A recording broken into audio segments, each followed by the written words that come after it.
सुप्रभात बच्चों, कैसे हैं आप सब लोग। आशा करती हूँ आप लोग बहुत अच्छे होंगे। मैं हूँ आपकी हिंदी व्याकरण की अध्यापिका और हिंदी व्याकरण की कक्षा में एक बार फिर से आप सबका बहुत बहुत स्वागत है। तो बच्चों, आज हम पढ़ेंगे पाठ नंबर 5 जिसका नाम है सर्वनाम यानी कि प्रोनाउन। तो बच्चों, क्या आपको याद है हमने पिछली कक्षा में क्या पढ़ा था? हमने पिछली कक्षा में संज्ञा पढ़ी थी। संज्ञा सभी बच्चों को याद है ना? तो बच्चों, आइए अब हम सर्वनाम पढ़ते हैं और जानते हैं कि संज्ञा का भी उसमें किस तरह प्रयोग होगा। बच्चों, सर्वनाम यानी कि जो सभी नामों के लिए प्रयोग किया जाए उसको कहते हैं सर्वनाम। यहाँ देखो जरा, नेहा नाश्ता कर रही है। ध्यान से सुनिए बच्चों। वह प्रतिदिन स्कूल जाती है। कक्षा में मीता उसके साथ बैठती है। वह अपना काम जल्दी कर लेती है। रात को वह 10 बजे सो जाती है। उसकी माताजी उसे 6 बजे उठाती हैं। उसके पिताजी उसे बहुत प्यार करते हैं।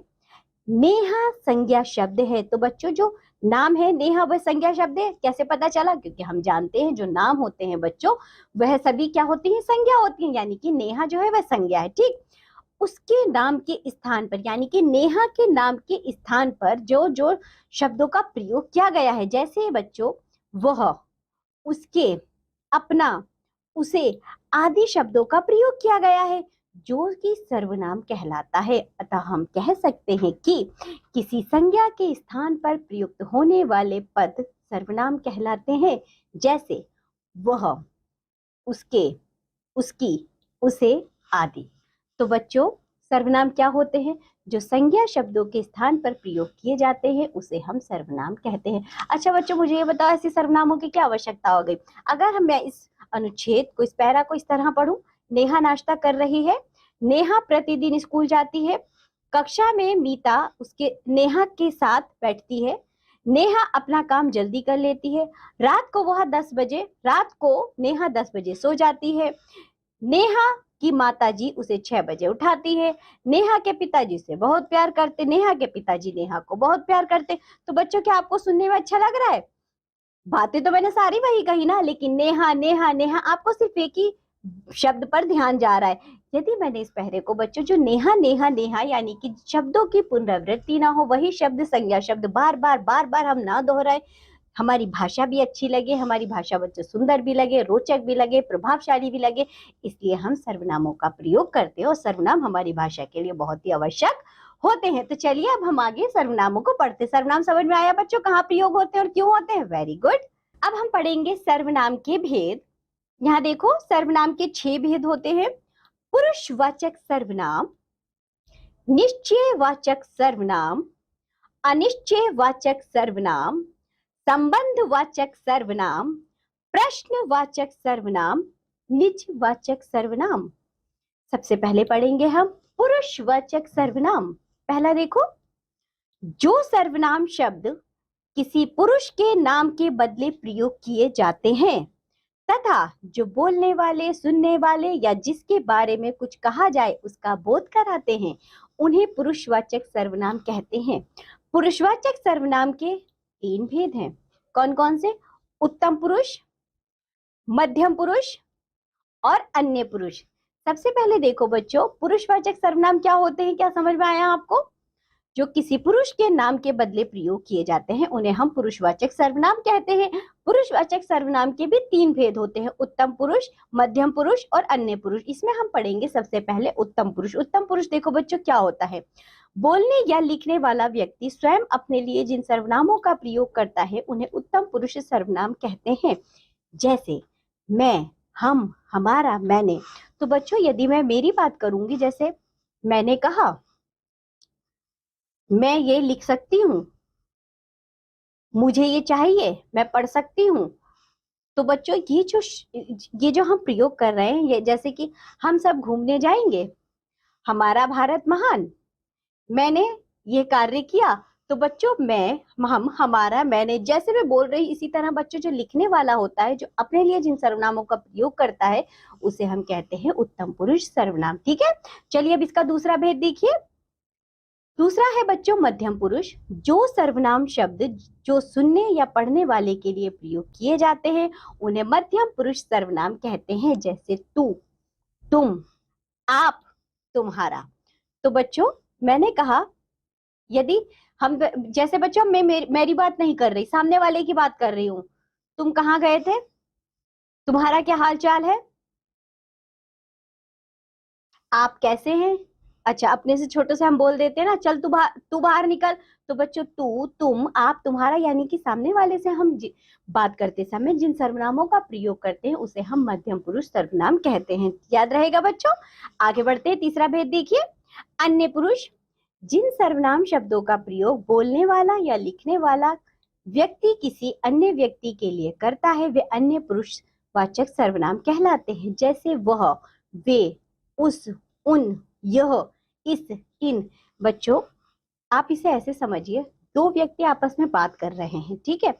ऐसा मान लीजिए मैं और आप बात कर रहे हैं, तो मैं अपनी बातों के लिए जिन सर्वनामों का प्रयोग करूंगी तो बच्चों वह तो हो जाएगा उत्तम पुरुष सर्वनाम।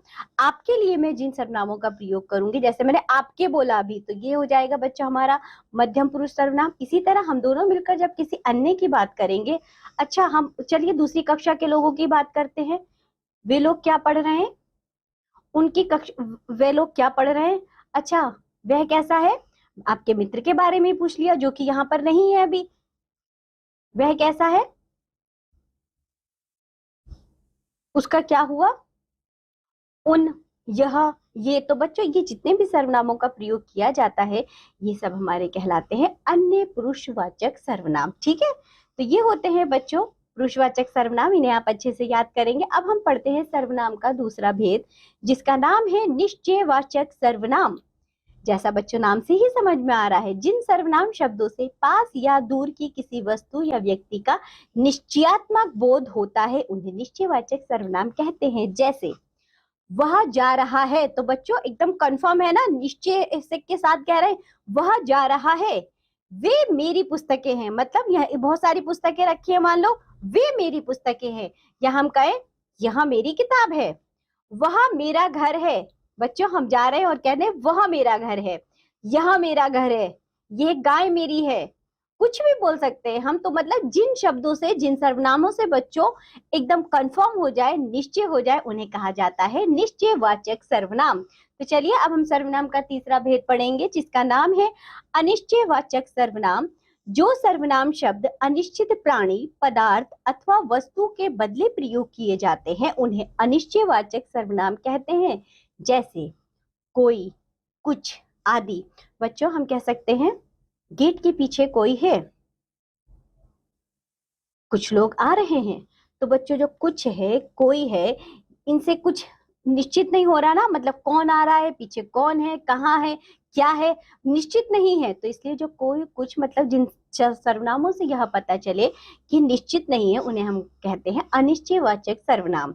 चलिए सर्वनाम का चौथा भेद देखिए, जिसका नाम है संबंधवाचक सर्वनाम। दो शब्दों के बीच परस्पर संबंध का बोध कराने वाले शब्द संबंधवाचक सर्वनाम कहलाते हैं। ये प्रधान वाक्य को आश्रित वाक्य से जोड़ते हैं। जैसे जो सो, जिसकी उसकी, जैसा वैसा, जितना उतना आदि। तो बच्चों हम कभी कभी कहते हैं ना, जो हुआ सो हुआ, जो किया सो भुगता। हम कहते हैं ना बच्चों, जैसा करोगे वैसा भुगतोगे। तो जो संबंध बताते हैं सर्वनाम, जितना किया उतना मिला, तो जितना उतना, ये जो ये जो सर्वनाम होते हैं ना बच्चों, जो एक दूसरे के साथ संबंध बताते हैं, इन्हें कहा जाता है संबंधवाचक सर्वनाम। तो चलिए बच्चों अब हम पढ़ते हैं सर्वनाम का पांचवा भेद, जिसका नाम है प्रश्नवाचक सर्वनाम। यहाँ देखो, जो सर्वनाम शब्द प्रश्न के रूप में किसी संज्ञा शब्द के स्थान पर प्रयोग किए जाते हैं उन्हें प्रश्नवाचक सर्वनाम कहते हैं। जैसे कौन, क्या, किसका आदि। तो बच्चों जिन सर्वनामों का प्रयोग सर्वनाम के स्थान पर लेकिन प्रश्न के रूप में किया जाता है, प्रश्नवाचक के रूप में, उन्हें हम प्रश्नवाचक सर्वनाम कहते हैं।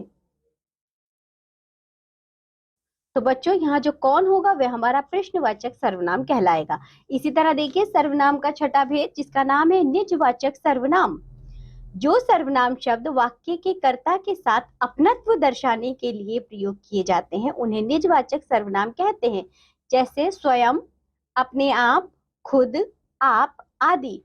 मैं यह कार्य स्वयं करूंगा, ये खाना मैंने खुद बनाया है, मैं सब कुछ अपने आप करती हूँ या करता हूँ। तो बच्चों जिन सर्वनामों को हम अपने लिए दर्शाते हैं, अपनी निजता के लिए दर्शाते हैं, उन्हें हम द्विजीवाचक सर्वनाम कहते हैं। ठीक है, तो चलो ये थे बच्चों सर्वनामों के 6 भेद जिन्हें हमने पढ़ा है। आइए अब आगे बढ़ते हैं। अब हम पढ़ेंगे अध्याय 1 दृष्टि में, यानी कि चैप्टर एट ए ग्लैंस। हमने क्या क्या पढ़ा इन बिंदुओं को देखते हैं। संज्ञा के स्थान पर प्रयुक्त होने वाले शब्द सर्वनाम कहलाते हैं। सर्वनाम के 6 भेद होते हैं: पुरुषवाचक सर्वनाम, निश्चयवाचक सर्वनाम, अनिश्चयवाचक सर्वनाम, संबंधवाचक सर्वनाम, प्रश्नवाचक सर्वनाम तथा निजवाचक सर्वनाम। तो चलिए बच्चों, हमने जो भी पाठ पढ़ा है अब हम करते हैं इसका अभ्यास कार्य। सबसे पहले बहुविकल्पीय प्रश्न यानी कि मल्टीपल चॉइस क्वेश्चन। सर्वनाम के कितने भेद होते हैं जल्दी बताओ? 6। मध्यम पुरुष किसका भेद है? यह है बच्चों पुरुषवाचक सर्वनाम का। दो शब्दों के बीच परस्पर संबंध का बोध कराने वाले शब्द क्या कहलाते हैं? ये कहलाते हैं संबंधवाचक सर्वनाम। निम्नलिखित प्रश्नों के उत्तर दीजिए। Answer the following question. पहला देखो, सर्वनाम की परिभाषा उदाहरण सहित लिखिए। आप लिख सकते हैं बच्चों, संज्ञा के स्थान पर जिन शब्दों का प्रयोग किया जाता है उन्हें हम सर्वनाम कहते हैं, जैसे कि यह, वह, वे आदि। सर्वनाम के कितने भेद हैं? प्रत्येक के 2-2 उदाहरण लिखिए। तो बच्चों आप इन्हें खुद से लिखेंगे। सर्वनाम के 6 भेद हैं, उन 6 के नाम लिखेंगे और उसके 2-2 उदाहरण भी लिखेंगे। पुरुषवाचक सर्वनाम के कितने भेद हैं? नाम लिखिए। पुरुषवाचक सर्वनाम के 3 भेद हैं, आप लिख सकते हैं बच्चों, उत्तम पुरुष, मध्यम पुरुष व अन्य पुरुष। निश्चयवाचक व अनिश्चयवाचक सर्वनाम में अंतर बताइए। ये कार्य बच्चों आप खुद से करेंगे। निश्चयवाचक यानी कि जो सर्वनाम निश्चितता बताते हैं उन्हें निश्चयवाचक सर्वनाम कहा जाता है। जो सर्वनाम अनिश्चयता बताते हैं उन्हें निश्चितता नहीं बताते, अनिश्चय होते हैं, उन्हें हम अनिश्चयवाचक सर्वनाम कहते हैं। आप इसके भेद भी लिख देंगे। चलिए आगे बढ़ते हैं। रिक्त स्थान भरिए, फिल इन द ब्लैंक्स। पहला देखिए,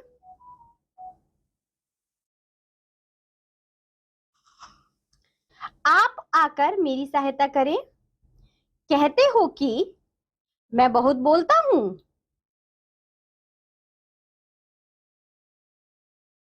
मुझे कुछ खाने को दीजिए। देखो कौन आया है। महात्मा गांधी हमारे राष्ट्रपिता हैं। तो बच्चों इन सर्वनामों से आप इन रिक्त स्थानों को पूरा करेंगे। चलिए अब आगे बढ़ते हैं। निम्नलिखित सर्वनाम शब्दों से वाक्य बनाइए। Make sentences from the following pronoun words. पहला देखो तुम। तो आप बच्चों तुम से क्या एक वाक्य बना सकते हैं? बिल्कुल। तुम क्या खाना चाहते हो? मैं आज अपने घर जल्दी जाऊंगी या जाऊंगा। इसी तरह बच्चों और भी शब्द दिए गए यानी कि और सर्वनाम दिए गए, आप इनका प्रयोग करके वाक्य बनाएंगे। आगे बढ़ते हैं। निम्नलिखित तालिका में सर्वनाम के भेद के अनुसार शब्द लिखिए। Write the word according to the type of pronoun in the table. यहाँ देखो बच्चों, प्रश्नवाचक सर्वनाम आप यहाँ पर इसके भेद लिख देंगे। कौन कौन से होते हैं प्रश्नवाचक सर्वनाम? कौन, किसका। निश्चयवाचक सर्वनाम यह, वह। मध्यम पुरुष सर्वनाम बच्चों कौन कौन से होते हैं जल्दी बताओ? मध्यम पुरुष सर्वनाम तुम, तू, आप आदि। सर्वनाम शब्दों को रेखांकित कीजिए। Underline the pronoun words. यहाँ देखो, गीता ने मुझे पुस्तक दी। तो बच्चों इसमें जो मुझे शब्द है यह सर्वनाम है। पानी में क्या गिर गया? तो यहाँ जो क्या है बच्चों वह सर्वनाम है। जिसकी लाठी उसकी भैंस, यहाँ जिसकी और उसकी बच्चों यह एक सर्वनाम है।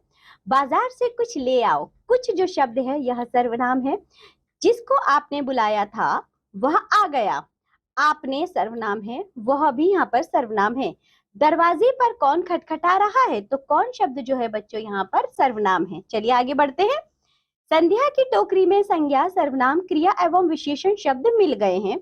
इन टोकरी से सर्वनाम शब्दों को चुनकर किरण की टोकरी में रखिए। बच्चों संध्या के पास एक टोकरी है जिसमें संज्ञा, सर्वनाम, विशेषण और क्रिया के शब्द रखे हुए हैं, लेकिन हमें सिर्फ सर्वनाम के शब्दों को लेना है। आइए इन्हें लेते हैं, किरण की टोकरी में रखते हैं।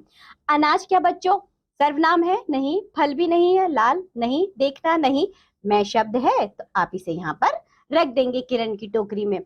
इसी तरह देखो बच्चों, आप शब्द भी है, किरण की टोकरी में रखेंगे आप। गुलाब नहीं, सफेद नहीं, उसने है, आप लिख देंगे। कुछ भी है आप इसे रख देंगे। तुम भी है, आप यहाँ रखेंगे। वह भी है, आप यहाँ लिखेंगे।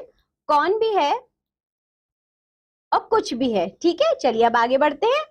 सर्वनाम शब्द चुनकर रिक्त स्थानों की पूर्ति कीजिए। यहाँ देखो बच्चों, आपको सर्वनामों के कुछ शब्द दिए गए हैं, नीचे जो पहला दिया गया है इसे पूरा करते हैं। आपका नाम क्या है? तो चलिए बच्चों देखिए इसे किस तरह करना है। आपका नाम क्या है? तुम्हें आज पहली बार स्कूल में देखा है, इससे पहले कहाँ पढ़ते थे? अब देखो बच्चों, ये बोल रहा है मैं दिल्ली में रहता था, कल ही हम सब मुंबई आए हैं, घर में मेरी मम्मी पढ़ाती हैं, चलो स्कूल की घंटी बज गई, हमें अब कक्षा में जाना चाहिए। तो बच्चों इन सर्वनामों का प्रयोग करके हमने इस पहरे को, इस अनुच्छेद को पूर्ण किया। तो इसी के साथ ये कक्षा होती है यहाँ पर समाप्त, ये पाठ होता है यहाँ पर समाप्त। आज हमने बच्चों सर्वनाम सीखे हैं। आज जो भी पढ़ाया गया है आप लोग इसका अच्छे से अभ्यास करिए और जो अभ्यास कार्य दिया गया है उसे भी करिए। अब हम मिलेंगे आपसे अगली कक्षा में, तब तक के लिए बाय बच्चों।